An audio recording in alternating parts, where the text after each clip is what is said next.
అందరికీ నమస్కారం. వీడియో చూసే ముందు జై శ్రీకృష్ణ అని కమెంట్ చేయండి.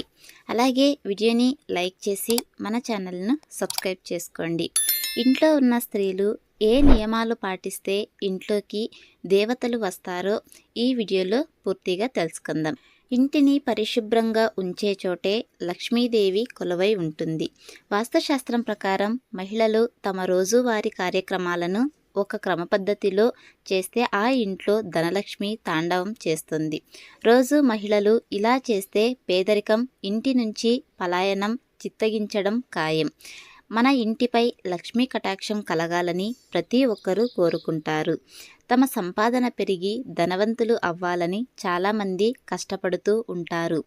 ఏ ఇంట్లో అయితే దేవతలు ఉంటారో అలాంటి ఇంట్లో ఏ కష్టాలు లేకుండా సుఖ సంతోషాలతో జీవిస్తారు. అలాగే మీరు ధనవంతులు కావాలంటే మీ ఇంటిపై లక్ష్మీదేవి కటాక్షం ఉండాలి అంటే మీ ఇంట్లో లక్ష్మీదేవి తిరగాలంటే వాస్తుశాస్త్రం ప్రకారం మనం కొన్ని జాగ్రత్తలు తీసుకోవాలి. సూర్యోదయం కాకముందే స్త్రీలు ఇంటిని శుభ్రం చేయాలి.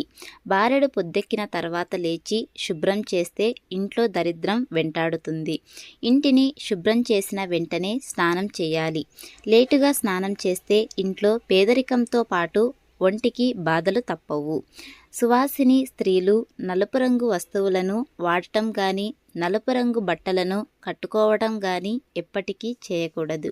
కుటుంబానికి వండి పెట్టడం దేవుడికి వంట చేసినట్లే కాబట్టి వంటింట్లోకి ప్రవేశించే ముందు స్నానం చేసి తర్వాత వంట ప్రారంభించాలి. ఇంట్లో తలపెట్టిన మంచి పనులను ఏమైనా శుక్లపక్షంలోనే చేయాలి. బహుళ పక్షంలో చేయకూడదని పండితులు చెప్తున్నారు. రోజు పూజ చేయలేని వారు కనీసం సోమవారం ఒక్కరోజైనా పూజ చేస్తే ముక్కోటి దేవతలకు పూజ చేసినంత పుణ్యఫలాన్ని పొందవచ్చని శాస్త్రం వివరిస్తోంది. ఎందుకంటే శివునికి సోమవారం అంటే చాలా ఇష్టం. ముక్కోటి దేవతలకు కూడా శివుడే ఆదిదేవుడు. కాబట్టి శివుడికి ఇష్టమైన సోమవారం రోజున ఇంట్లో పూజ చేస్తే ముక్కోటి దేవతలకు మీరు పూజ చేసినట్లేనట. ప్రతిరోజు ఓం నమః శివాయ అనే మంత్రాన్ని పఠించడం ద్వారా శివుని అనుగ్రహం పొందవచ్చు. ఈ మంత్రాన్ని ఎన్నిసార్లు అయినా జపించవచ్చు. ఈ మంత్రానికి చాలా శక్తి ఉంటుంది. అలాగే శుక్రవారం కనకధర స్తోత్రం పారాయణం చేస్తే చాలా మంచిది. ఈ రోజున కనకధర స్తోత్రం పారాయణం చేయడం వలన లక్ష్మీదేవి అనుగ్రహం పొందవచ్చు. ఇంట్లో పూజ చేసేటప్పుడు జామ పండ్లను నైవేద్యంగా సమర్పిస్తే మీరు చేసే పనిలో ఎలాంటి అడ్డంకులు లేకుండా ఉంటాయి. అదేవిధంగా యాపిల్ పండ్లు నైవేద్యంగా పెడితే శ్రీమంతుడు అవుతారట, గౌరవ ప్రతిష్టలు పొందుతారు. అరటి పండ్లను నైవేద్యంగా పెడితే డబ్బు సమస్యలు ఉండవు, అప్పుల బాధలు తొలగిపోతాయి. అదేవిధంగా మామిడి పండ్లు నైవేద్యంగా సమర్పిస్తే మీ సొంత ఇంటి కల నెరవేరుతుంది. మీ పూజ గదిలో ఆవు ఫోటో ఉండేలా చూసుకోండి. గోమాతలో ముక్కోటి దేవతలు కొలవై ఉంటారు. కాబట్టి మీ పూజ గదిలో గోమాత ఫోటో ఉంచడం వల్ల ముక్కోటి దేవతలు మీ ఇంట్లో ఉన్నట్లే అని పండితులు చెబుతున్నారు. ఇంట్లో పూజ చేసేటప్పుడు ఒక రాగి చెంబులో నీళ్లు పోసి అందులో 2 తులసి ఆకులు 2 లవంగాలు వేసి పూజ గదిలో దేవుడి ముందు పెట్టి పూజ చేసుకోవాలి.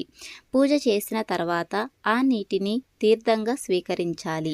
దేవుని ముందు ఉంచిన ఈ నీటిలో దైవశక్తి పుష్కలంగా నిండి ఉంటుంది.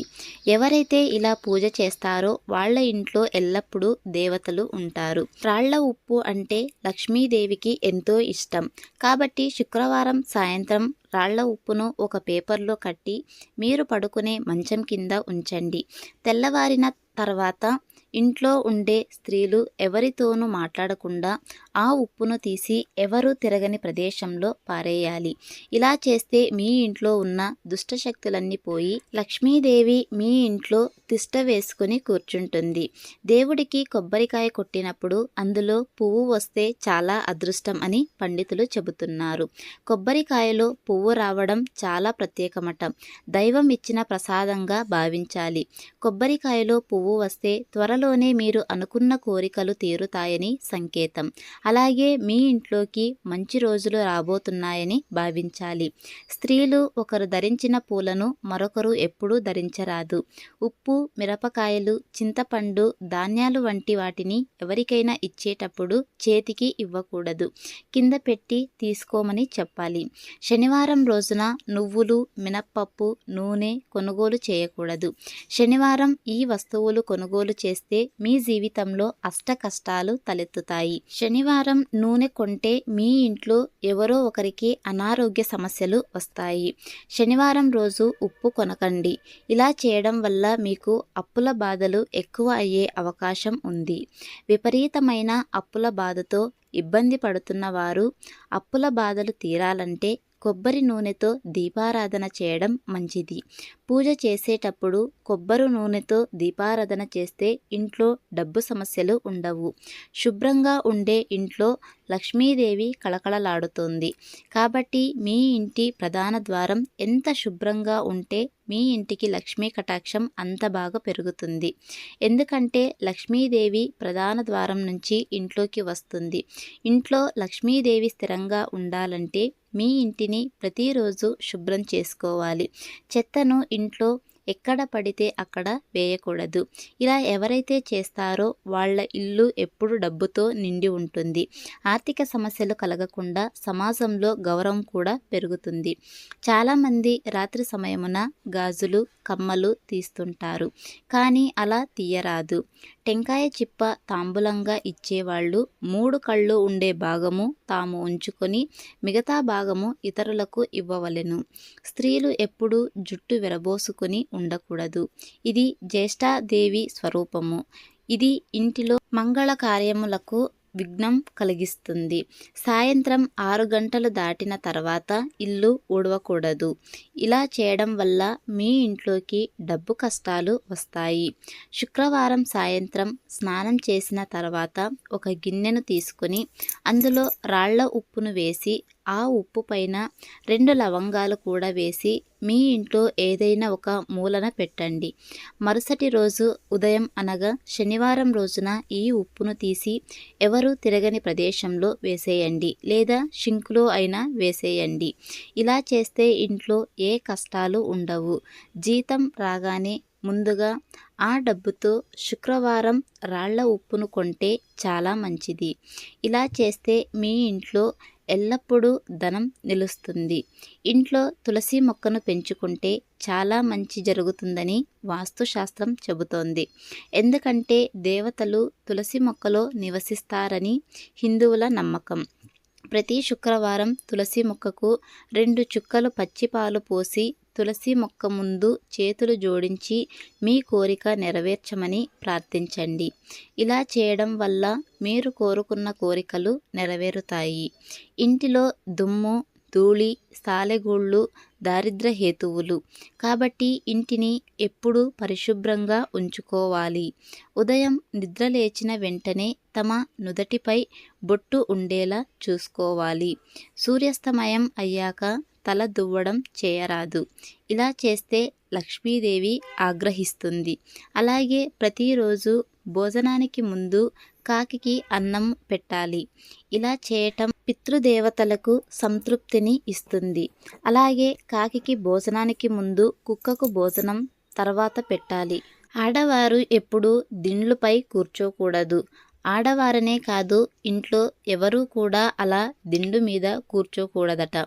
ఇంట్లోని మగవారు మంగళవారం నాడు క్షవరము చేసుకోవడం, గడ్డము గీసుకోవడం చేయనీయవద్దు.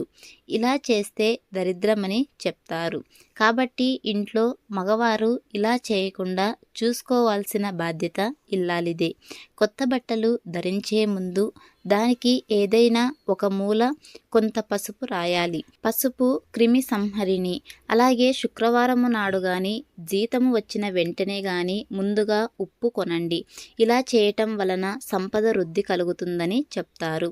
ఆడవాళ్ళు కాలిపై కాలు వేసుకుని కూర్చోవడము, కాళ్ళు ఆడిస్తూ కూర్చోవడము, ఒంటి కాలితో నిలవడం కానీ ఎక్కువగా ఊగుతూ ఉండడం వంటి పనులు చేయకూడదు. ఇవి దారిద్ర్య హేతువులే కాక శరీరంలోని ఎముకలు బలహీనమై త్వరగా విరుగుటకు అవకాశము కలదు. ఎప్పుడైనా ఎవరికైనా ఏమైనా ఇచ్చేటప్పుడు కుడి చేతితో ఇవ్వాలి, ఎడమ చేతిని ఉపయోగించకూడదు. సుమంగళి స్త్రీలు రాత్రి వేళలందు అలిగి ఆహారము తినకుండా నిద్రించకూడదు. స్త్రీలు బహిష్టు సమయంలో పూలు తలలో ధరించరాదు. అట్టి సమయంలో ఎవరైనా ఇవ్వటానికి ప్రయత్నించినా, పూలు అమ్మేవారు వచ్చి ఇవ్వబోయినా వద్దు అనకుండా రేపు తీసుకుంటాను అని చెప్పాలి. ఇంటి ఇల్లాలి నోటి నుండి ఎప్పుడూ కూడా పీడ, దరిద్రం, శని, పీనుగా, కష్టము అనే పదాలు వినిపించకూడదు. మహిళలు ఎప్పుడూ కోపం, చిరాకుతో ఉండే ఇంట్లో అస్సలు సంతోషమే ఉండదు.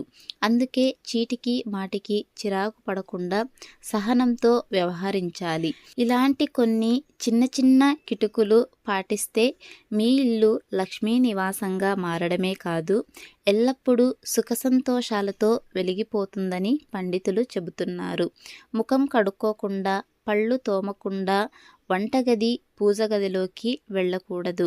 ఉదయం నిద్ర లేవగానే మీ ముఖాన్ని అద్దంలో అస్సలు చూసుకోకూడదు. చూశారు కదండి, స్త్రీలు ఇంట్లో ఎలాంటి నియమాలు పాటించాలో. మరి మా వీడియో కనుక మీకు నచ్చినట్లయితే లైక్ చేయండి, షేర్ చేయండి, అలాగే మన ఛానల్ను సబ్స్క్రైబ్ చేసుకోండి. వీడియో చూసినందుకు ధన్యవాదాలు.